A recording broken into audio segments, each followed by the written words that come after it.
Marketers are forever on a quest to connect with their audience, whether it's through creating the right content to attract an audience or finding the right audience to send content to.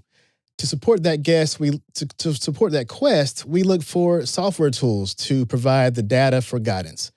Our guest today not only has been providing tools for marketers, but also has been literally mapping out the path on a whiteboard for us. He is currently blazing the trail in audience research, but in the past has been called titles such as SEO legend, SEO guru, godfather of SEO.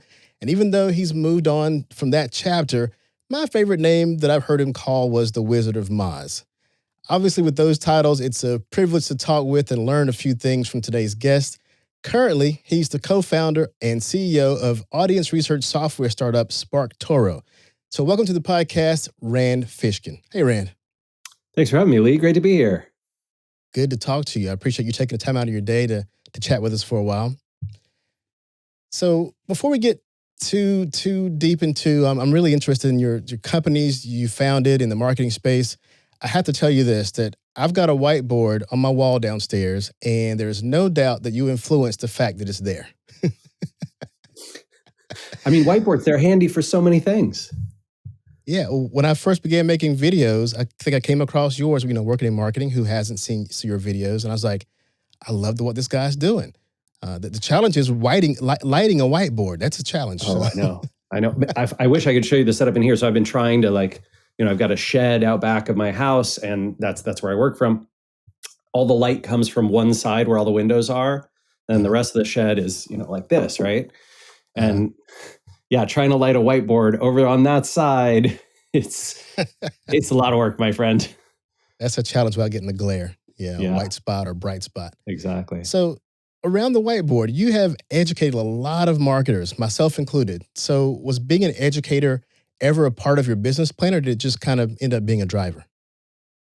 Yeah, I think that, I don't know, I always kind of had a childhood obsession with Mr. Rogers' Neighborhood and, how he'd teach kids how to be better human beings and learn about the world around them. And, I sort of grew up with Jacques Cousteau, Under the Sea, and National Geographic before it was bought out and all that kind of stuff. And yeah, I love that stuff. It resonated with me. I think it taught me how to be who I am. And I never made education or teaching people a formal part of what I wanted to do or my business plans or anything like that. But I think it came naturally. It really came, early in my career, it came from the frustration of why isn't Google telling people how to do this? They obviously have people who know. Why won't they share this?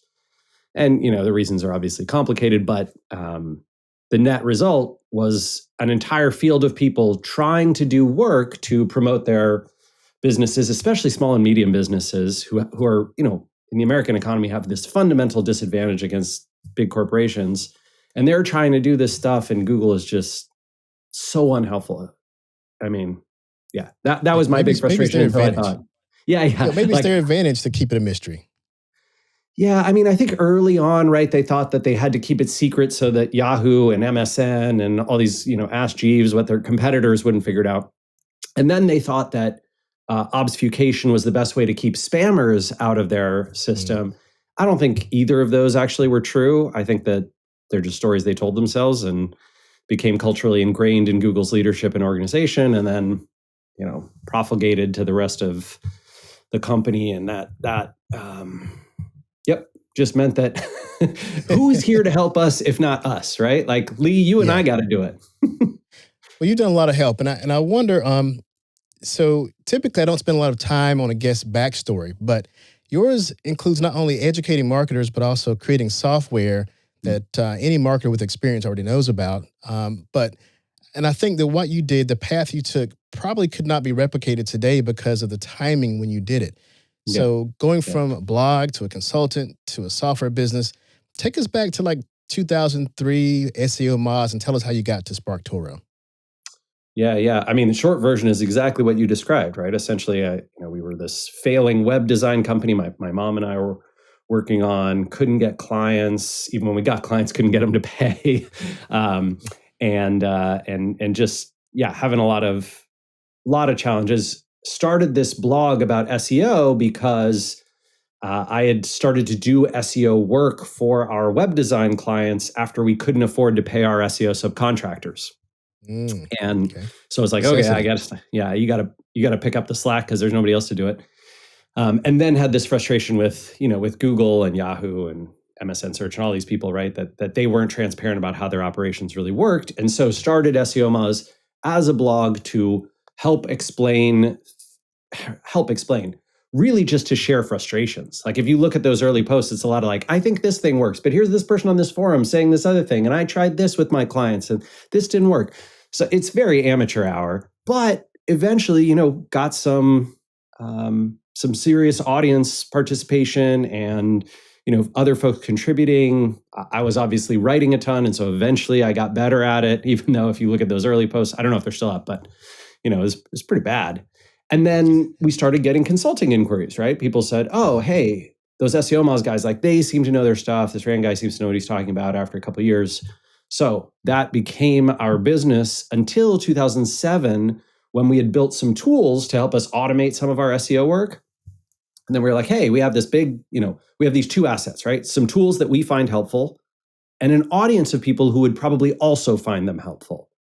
And when we launched that as a subscription business, which, early days, it was like, okay, PayPal us $39 a month, it was completely informal. We'd never heard of software as a service. Like we did not know what we were doing in the least. But that business rapidly, overtook the consulting business in terms of revenue and customers and all that kind of stuff. So that's when we essentially started focusing exclusively on software. I think we divested our consulting business in 2009 and, raised some venture capital, started scaling that software business. And then, off to the races for, a good 5, 6, maybe even 7 years. Moz was sort of the industry leader in SEO software. And then, of course, when I made the foolish decision to raise a bunch more money and try and go even broader with that investment and try to hit all these other markets, SEMrush, Ahrefs, search metrics, all those kinds of folks took market share away from Moz. I think absolutely wisely and deservedly so, because they believed in that one market. They believed it was going to be absolutely huge. Moz's leadership and board of directors was sort of convinced that SEO was going to remain a niche marketing practice and that we needed to hit other sectors of that field in order to grow. And obviously we were wrong. Still, the brand's there. Yeah. So, Moz became a nice business for non-venture backed business, right? It was doing about $50 million a year in revenue when I left, and tens of thousands of customers. So, not a bad business, certainly. Like if you and I owned it, we'd be like, woohoo, this is a great business. But as a venture backed business, kind of a failure because, of course, they have their requirements around, return on investment, et cetera. Yeah. So once you begin taking in money, the game changes, right? Yeah, exactly. So then how we get from there to Spark Toro? So I Again, left. It's a necessity, like, hey, what's the next thing? Or no, so I had stepped down as CEO in 2014 during a bout with depression, and I think kind of spent the next almost 4 years at Moz working as sort of individual contributor. I was still on the board of directors, but began to have more and more disagreements with leadership and with the board, and felt that we should focus on SEO. Took a long, painful few years to get back to that focus, and by that time, the market had gotten a little bit away from Moz, and then eventually just got kind of burnt out, fed up with what I felt were wrong decisions all across the board. And left the company in 2018, start of 2018. And I took about 10 hours, 12 hours off, and then started Spark Toro the next day. 12 hours. Yeah, everybody needs a vacation, Lee, I thought you were going to say you work 10, 12 hours a day. You're saying you took 10, 12 hours off and then boom, right back in.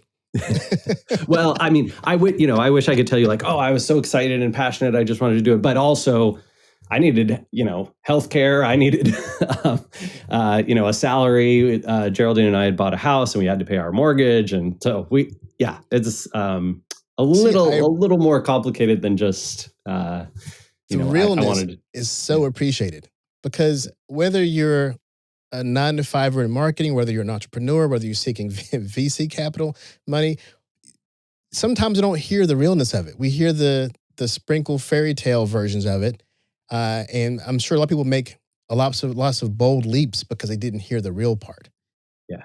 That's absolutely right. And look, I mean, I think that was a really, really scary time. Like I was deeply unhappy at Moz. I wanted to leave, but also, just knew that financially it was going to be risky, right? Like if I didn't get Spark Toro off the ground right away, and then I had to raise money for Spark Toro. I could not fund it myself. Geraldine and I had a little bit of savings, like enough that we could pay the mortgage for maybe a couple of years, 3 years or something. But, then it was like, okay, what's going to happen after that? So it was back to work very rapidly. And I'm glad I did that. I mean, Moz gave me quite a nice severance, which it did for a lot of folks there. And I'm proud of that. I'm glad that company lived up to that ideal, but still, I mean, you know how it is, right? Like, yeah. Well, I want to talk about your expertise, because your expertise, your brand, Rand Fishkin, we know who you are. That part, nobody can take from you. And the beginning of your story, for those watching the video, you'll probably enjoy this part more than watching it than hearing it. Nobody can take it from you. Oh God. But you can take it from yourself. That's what you got to watch out for. This is very true. Because I noticed the first thing you said was you were just giving out information because people wanted to figure this thing out. You wanted to figure it out. You didn't have all the answers, but you kept giving and giving what you did know until people said, you know what? That's the guy who knows it. So let's pay them for it. So what do you have to say about, I mean, this might go into a content conversation, but if you give what you know, and your focus is to give, not to receive, you give what you know, and can you become the expert from that eventually if you're giving good information, and then that actually drive your business? That's what happened with you, right? Yeah. And I think that when we did it, to your point earlier around could you build Moz in the same way today? And I think the answer is probably no. But at the time we were doing that, very few people were at all, right? It was the field of SEO was filled with consultants and, independent operators who basically felt that their knowledge was their leverage. And if they were to give it away freely, they would lose the power and influence that they had. And why wouldn't people just go and do what they published online themselves and all that kind of stuff, right? And I think that the term content marketing didn't even exist yet. It was, it was not viewed as an investment that you could make. By giving away your knowledge, you were not potentially building an audience and building a reputation, but instead you were sacrificing, your valuable intellectual property. So, for us, we were, early-ish, definitely not the first pioneers in SEO to do this, right? Danny Sullivan and Barry Schwartz and Danny Sullivan, who now, of course, works for Google to keep things more secret, which is a sign of his own frustration. I don't understand what happened to him. But, folks like Barry Schwartz, who obviously continue to do that. Bill Slosky, who just passed away, sadly. I mean, he was an early pioneer. He was on all those same forums with me in 2003, 4, 5, going to those events. We met up many times, and SEO by the Sea was an inspiration. It took off kind of around the similar time that SEO Moz did. Aaron Wall, who unfortunately turned into a problematic person at best. But Aaron with SEO Book, he was blazing that path even before I was there. So we all stood on each other's shoulders for sure. Well, listen to you talk about blazing paths from something that was new at the time. it makes me wonder if we're in that same place with Web3 right now, where there are people who what's different now is they're probably giving a lot of information for free because they've already seen what you Yeah. did. And there's somebody right now. There's a you taking notes now. There's a Rand Fishkin somewhere right now thinking, let me teach all I can, all I know on Web3, Yeah. because nobody can say I'm wrong because nobody knows. Yeah. So who's going to tell you you're wrong if nobody else knows? Anybody who knows anything right now about Web3 is ahead of 99% of people. Sure, You know? sure. I mean, I think that Web3 is an interesting one. The more I learn about it, the less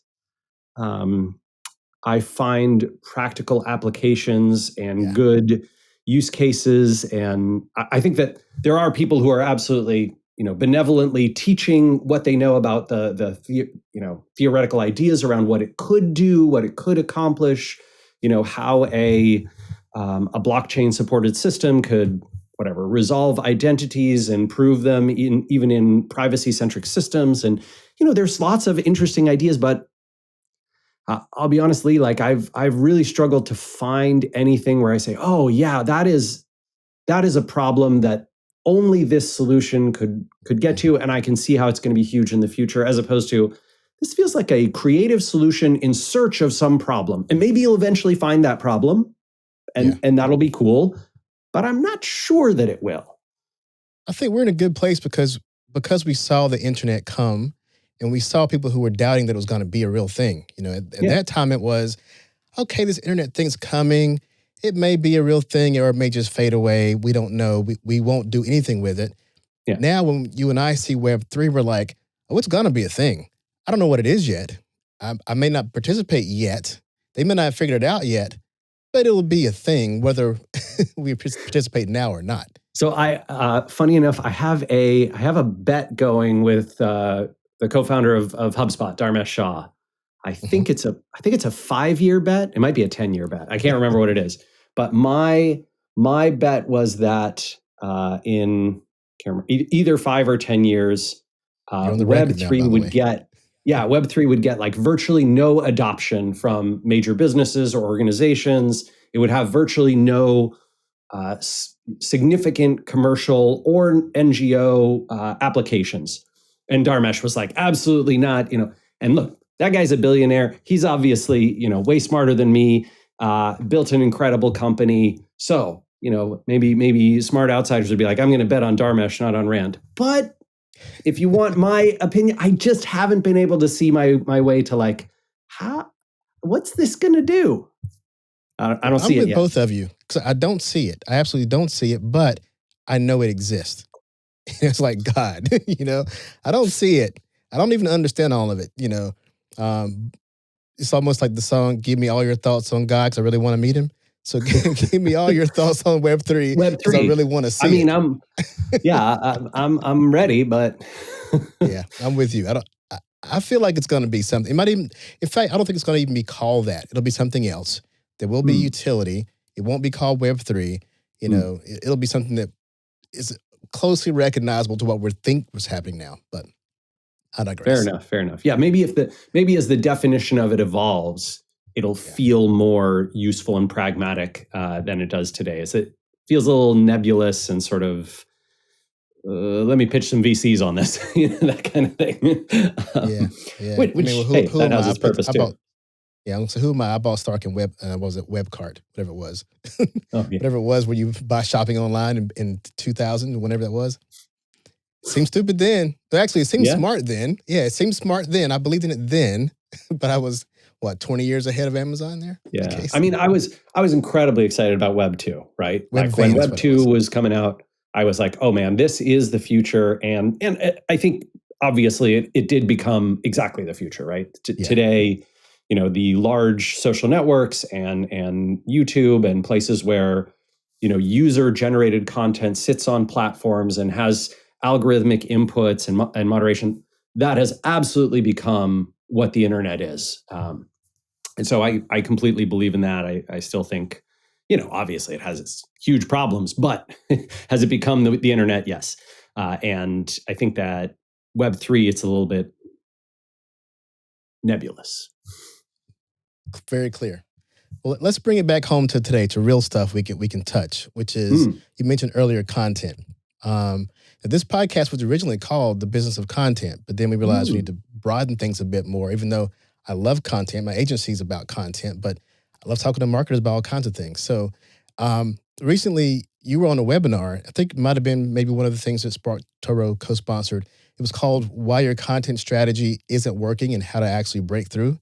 Can you share maybe a couple of nuggets from that of maybe why our content strategies might not be working? Yeah. I mean, the big one, the central point that I try to make on this is that many times marketers, content professionals, strategists target their content exclusively at their customers and potential customers. And the problem is that those people may find that content valuable if they stumble across it. But generally speaking, it's very difficult to break through the massive amount of sort of noise and signal of the internet to reach your audience directly. And therefore, the most successful content tends to be the ones in terms of both reach and penetration, and in terms of success in driving action. It tends to be the content that appeals to both your target audience from a customer perspective and the sources of influence that your audience pays attention to. Meaning the publications that they read, the email newsletters that they subscribe to, the blogs they read, the YouTube channels they subscribe to, the podcasts they listen to, the social accounts that they follow. Those sources of influence have very different desires and demands from content than what your customers do. And if you're just making content for your customers, you're going to miss out on the opportunity to reach your customers through their sources of influence. That I think is the biggest mistake that most content, especially most content strategy, makes. So you're saying that if I want to reach Rand, then I need to also understand what Rand is reading and where he's going on the internet, and also be there. So if I know you can't just, I feel like you can't just put out, let's say you and I are like, hey, we've got an amazing new software product for interior designers, right? Like this, it's a great new thing, and it's going to help them with, I don't know much about interior design, but let's say color blocking and patterns and fabrics and like all this stuff. It's going to be so useful. They're going to love it. And the first few interior designers we show it to are like, this is incredible. So are we going to make content that's like, hey, interior designers, here's how software can help you automate your level, your pattern making and matching better? Like it reaches, right? It's great for your audience, but how is it going to reach them?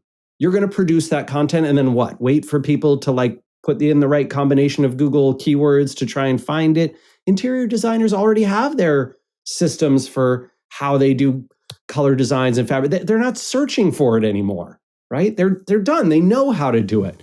You have to go and get whatever it is, Architectural Digest or the Arcanet podcast, or, whoever is super influential that architects and interior designers pay attention to.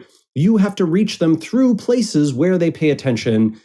And frankly, it's not just Google search. It's not just an email newsletter. It's not going to be just Twitter or Facebook or LinkedIn. It is certain communities, people, publications, events, all these different sources of influence that they pay attention to. That's what we're going to have to make. We have to make something that they want to talk about, right? You didn't invite me on this podcast because I have an interesting audience research tool for marketers.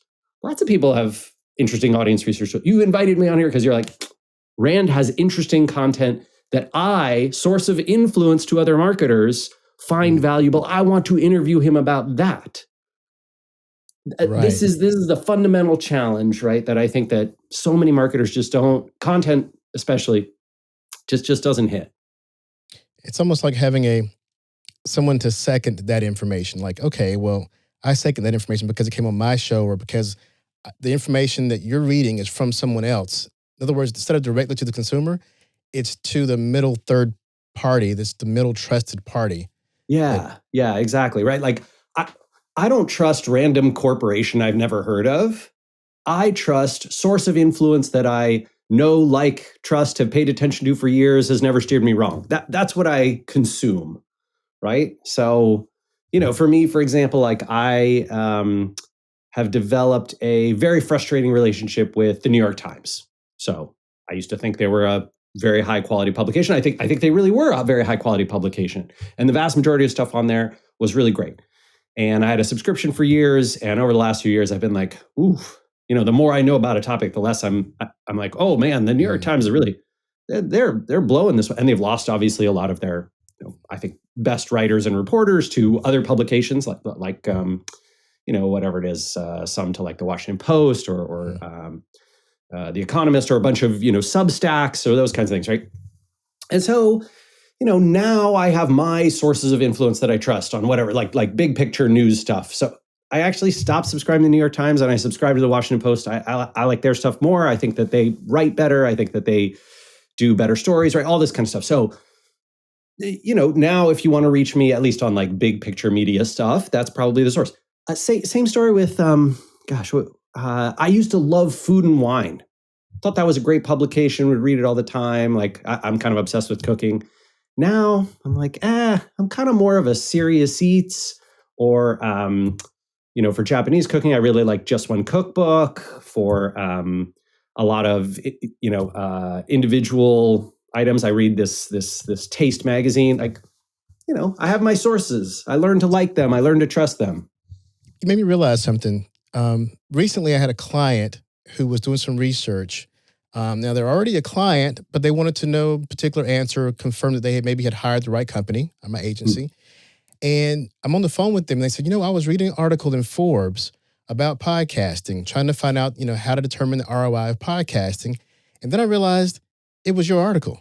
And I was like, oh, okay. Well, now I know my ROI on writing with Forbes. But yeah, man. It's what you just said, though. If I had known earlier, and now that I know in this case I might do more, if I understand what you said right, this is somewhere where this marketer goes for information, and instead of me marketing to her, I marketed to her sphere of knowledge, where she goes to learn stuff, and she trusted it because she got it from where she's already at. I didn't have to bring her somewhere. She was already in her trusted zone of information. And then luckily for me, it came back home because it was written by us, but it wasn't exactly intentional. Right. Yeah. So I think, this is one of those things where, if you were to look, for example, at the early years of Google, like especially those first 10 years, 97 to 2007, there was like a lot of people who started to trust Google. That's, I think, how it became a leading search engine. And when they'd go looking for things on the internet, they would trust that the top results in Google were the best ones, the most authoritative, best ones. And that, over time, that opinion changed. There's still some people who treat Google that way, absolutely. But there's a lot of people who are sort of like, Google, can you trust the first page? I don't know, that kind of thing. For certain things, I think yes. For other things, I think no.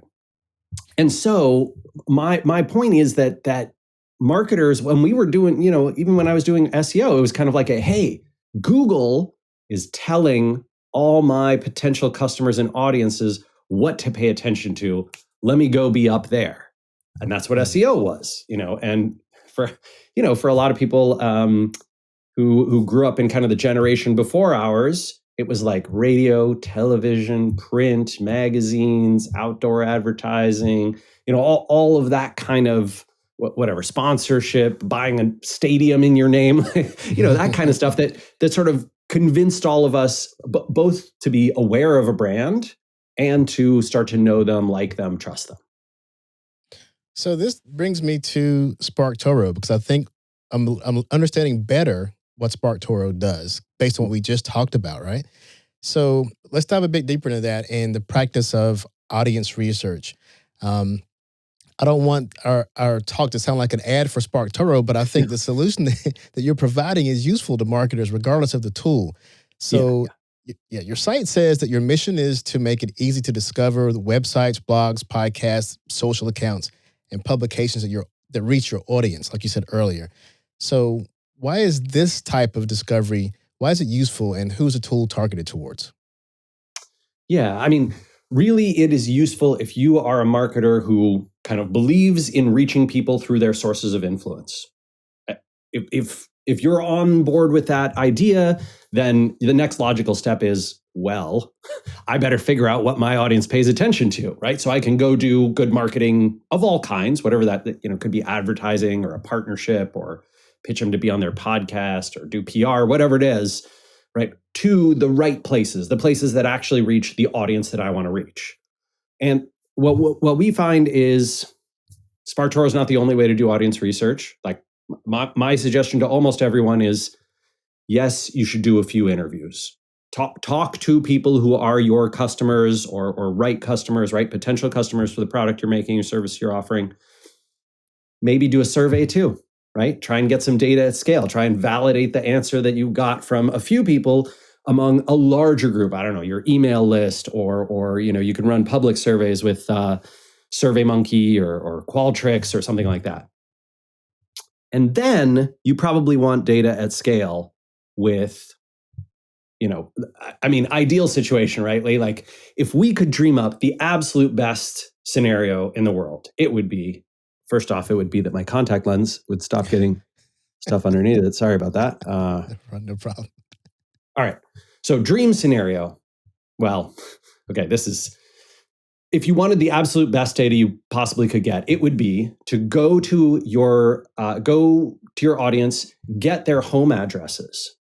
Then at night, go to their house, break in, steal their phone, get the phone's unlock code, right? And then look at everything, right? Look at everything they visit and all the things they're subscribed to and all their whatever email newsletters, all their YouTube channels that they subscribe to, all the podcasts that they have in their, whatever iTunes account, everything they consume. But this is, of course, is incredibly illegal and super unethical, and nobody should do it, right? Unless you're Xfinity or Google. Yeah. I mean, Google already knows, but they're not going to tell you. So Facebook probably knows. They're not going to tell you. So next best thing is, turns out a significant subset of humanity puts this online in their public social and web profiles for free already. But you just have to go visit them. So, when Casey and I were building Spark Toro, we saw some very smart agencies, consultants, in-house marketing teams. And what they did was essentially, they'd go like hire a couple engineers to build a crawler to go crawl all the profiles of their customers online, right? They take their email list, upload it to Clearbit or Full Contact or People, one of these identity resolution services, get all the Twitter accounts, all their YouTube pages, whatever they can match in there. And then go crawl all that stuff, download all the information, build a big spreadsheet of, the data of like, okay, 16% of our audience subscribes to this YouTube channel. So if we sponsor that YouTube channel or run ads against it, that's going to blah, blah, blah. Perfect audience for us to reach. But this was like hundreds of thousands of dollars to build this thing. Took 6 months, 9 months more, like just insane amounts of work to do this. And what we thought with Spark Toro is, let's just do that for the whole internet. Like, why don't we just crawl as many public profiles as we possibly can, try to avoid the ones that we make sure we're avoiding spam and bots and all that kind of stuff, and collecting only the real people, real human beings online, and then aggregate up their data and make it searchable so that instead of 6 months and $200,000, it's, whatever it is, $50 a month and 30 seconds. and that's what Spark Toro does, right? So you search for whatever interior designers in Canada and say, okay, I my audience uses these words in their profile. Interior designer is located in Canada.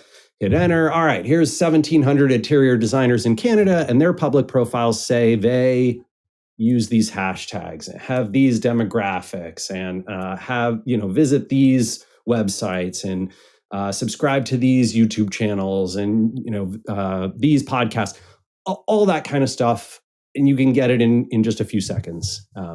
That's Spark Toro's goal. And I want to be clear, like you said, I don't want to make this an ad for Spark Toro. So if you want, we have like 2 competitors that I think can, well, maybe actually 3 that can offer reasonably similar things. If you've got a big budget, Brandwatch has a service like this.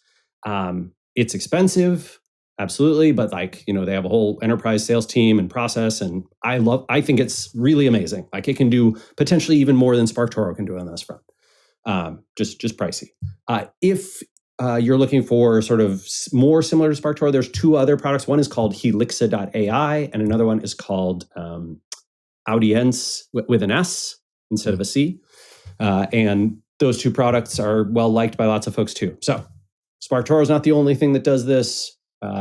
Obviously, you can try out. I think Helixa and Spark Toro. Well, Spark Toro obviously has a free version that you can play with, but I think Helixa does as well. Okay, there's a lot of good resources right there if marketers want to do their research. Appreciate that. So let's say I'm using Spark Toro and I have this information. I have the hashtags my audience is using. I have the places they go. I know what they read or what they watch or whatever, or where they cruise the internet, what their sites are. What is my next actionable item? Do I use this for placing content or for advertising? What's the best way to do that? This, in my opinion, is down to every different business and every different marketer doing it a different way, right? So like, for example, if you are the kind of person who's whatever, good on camera and you give good interviews, yeah, you might go and try and like actually pitch the YouTube channels and podcasts and that kind of stuff to feature you as a guest.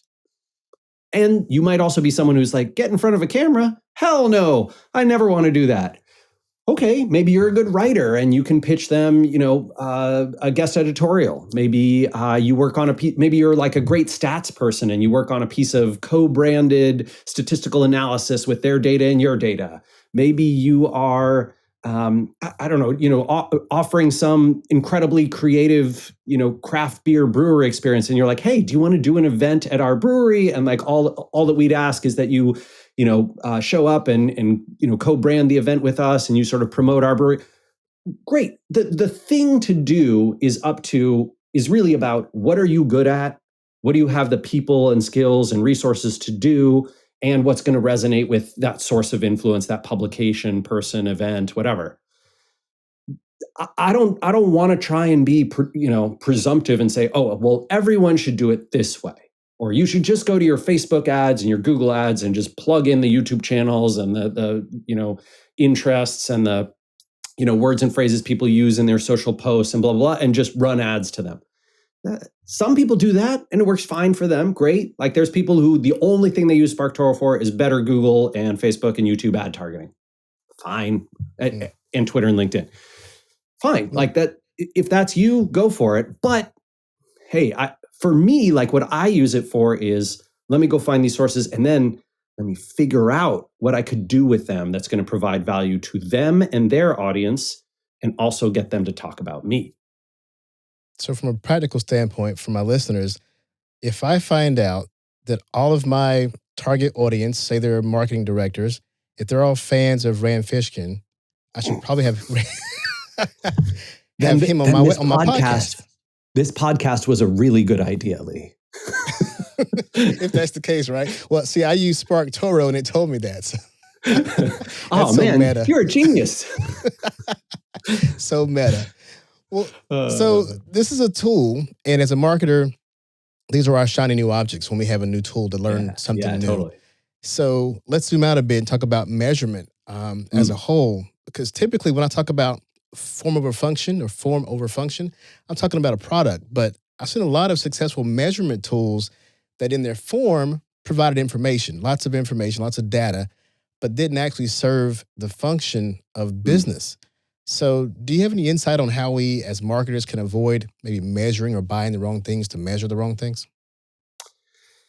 Yeah, there is an obsession in marketing culture, and I think it's mostly driven actually by leadership more so than individual marketers, but a ton of marketers, if you're in an agency or you're a consultant, like your clients expect that everything digital marketing can be measured and kind of perfectly measured, right? 10 years ago, they saw a report showing them every single Google search keyword that sent them a converting visit. And now like that's their gold standard for what they expect. And trying to explain that, hey, that kind of data is just not available, not even from Google anymore for SEO at least. And not from Facebook anymore, and you can't get it for virtually any organic investment you're going to make. PR, social media marketing, content marketing, email marketing. Like, I'm sorry, we are not going to be able to tie every conversion or even 50% of conversions to all the things that the person experienced. Like, I guarantee you, there's no freaking way on earth.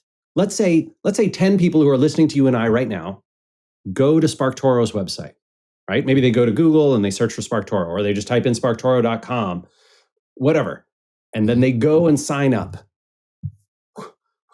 How in the world would Casey and Amanda and I know that it's from this podcast? Yeah. Does that mean doing this podcast is useless? Frustratingly, there are a lot of leadership teams and clients who will not invest in, efforts like that because they can't provably measure it. And it frustrates the heck out of me. Like, I don't know, it's man. tough for us because we produce podcasts as a content piece we produce in Content Monster. And that question inevitably comes up during our pitch to somebody. And we'd rather be just straight up honest and say exactly what you just said. Like, it's difficult to measure. You won't get everything. You just have to know that it's worth doing. If that works, great. If it doesn't, it would have been a headache of a client in the first place. Yeah, no, right. You need to get the people who essentially believe in serendipitous, hard to measure marketing channels and understand that because they're serendipitous, because they're hard to measure, because, marketing journey, customer journey is long, very few of their competitors will invest in them. And that makes them easier to invest in and higher ROI when you do, right? Because it's less competition. Mm. The other thing I think that is very compelling that can be done if you have patience is you can measure lift. Market by market, you can measure lift. So for example, hey, we're going to do a big podcast marketing effort with podcasts based in the US, but not in Canada, not in the UK.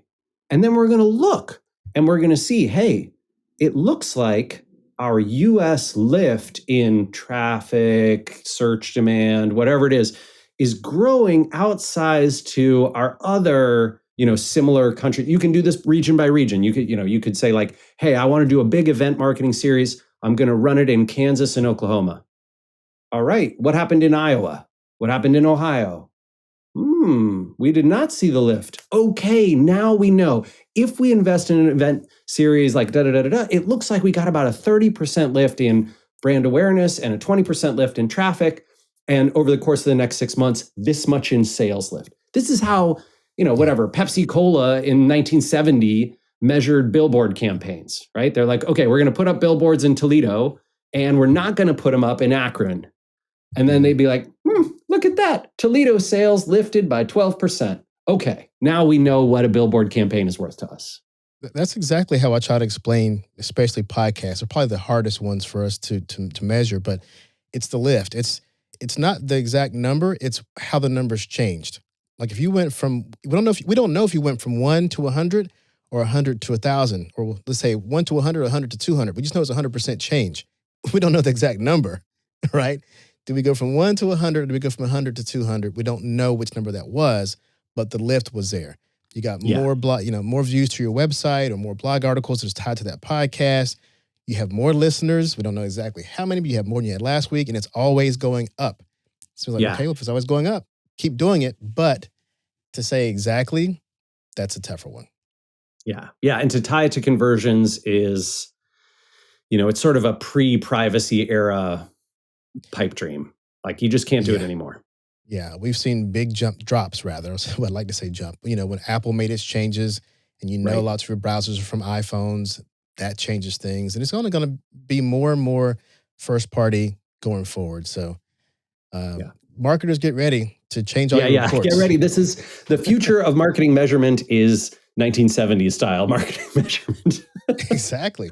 I'm going to have to dig up what I learned back when I was doing radio. Because exactly.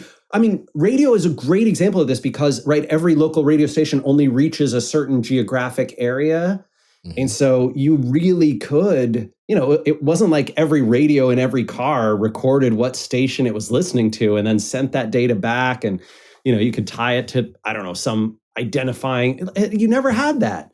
And When yet, when I left radio, they were just launching they called them PPMs. That meant portable people meters. It looked like a okay, pager, and you would wear this pager all the time.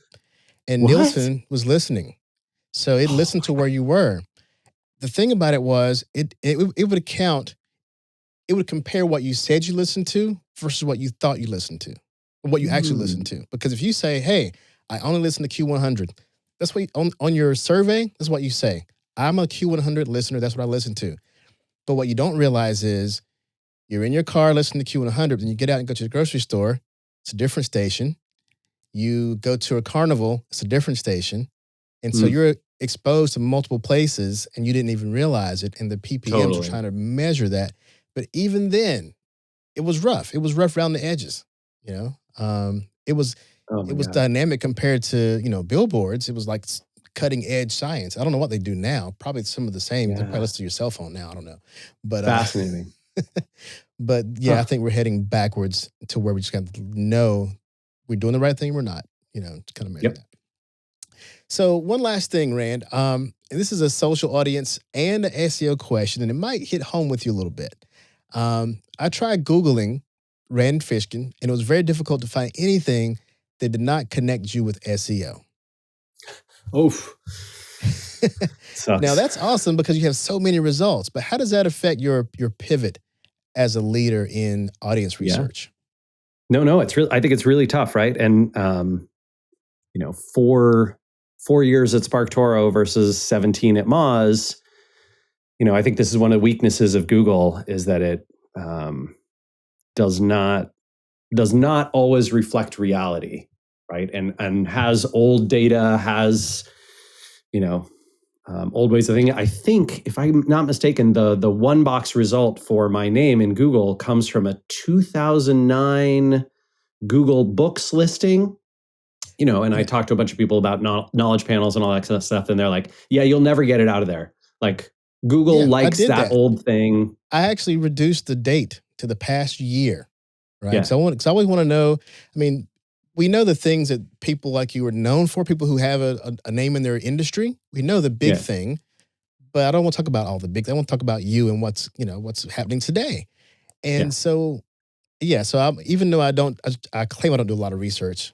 Guy Kawasaki called me out on that and said I do a lot of research, but Mm, um, I did that. I put in your name. I put in this year just to narrow it down because I knew that Moz wasn't the thing right now. yeah. And you're right. Even on the first page, the whole first page were new articles today, people quoting you from 2012, 2015. Yeah, man. I mean, which is fine, right? Like, I don't want to stop them. I mean, I'm not trying to be like, "Hey, that never happened. Stop it." It's fine.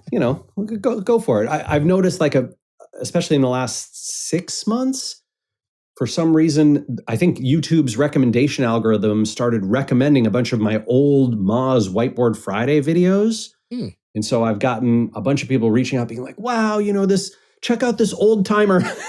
His videos are like 5 years old, but they're still really good. And I had this like, surely there must be someone better these days to pay attention to in SEO who's giving you like more modern advice, right? Well, in all honesty, you did it well. You did it Well, very clear. You did it very well. You explained it. And I've watched a lot of those videos thinking, wow, I just watched a whiteboard for 45 minutes. How did that happen? But it was worth it. So thank you for that. well, I appreciate it. I really do. And yeah, hopefully episodes like this one eventually start to take over some of those results and folks come around. But it's not the end of the world. Plenty of people, if thankfully, I think the top result in Google for my name in the organic listings is, thank God, Spark Toro. So Good. folks can figure it out from there. So we're getting there. Yeah. We're getting there. Well, Rand, I am tremendously grateful for your time and insights today. Would you like to share any final words about what's on top of your mind or about Spark Toro?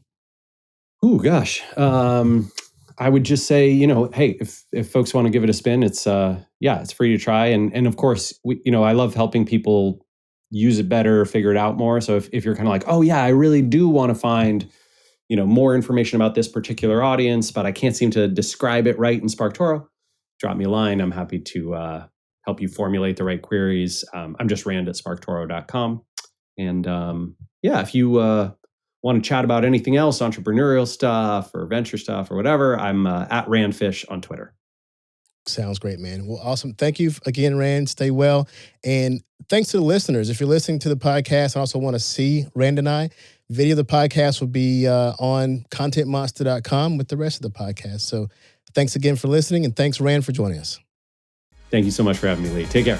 You too. Thank you for listening to the Business of Marketing podcast, a show brought to you by ContentMonster.com, the producer of B2B digital marketing content. Show notes can be found on ContentMonster.com, as well as aleejudge.com. To continue the conversation, be sure to follow the podcast on your favorite podcast platform.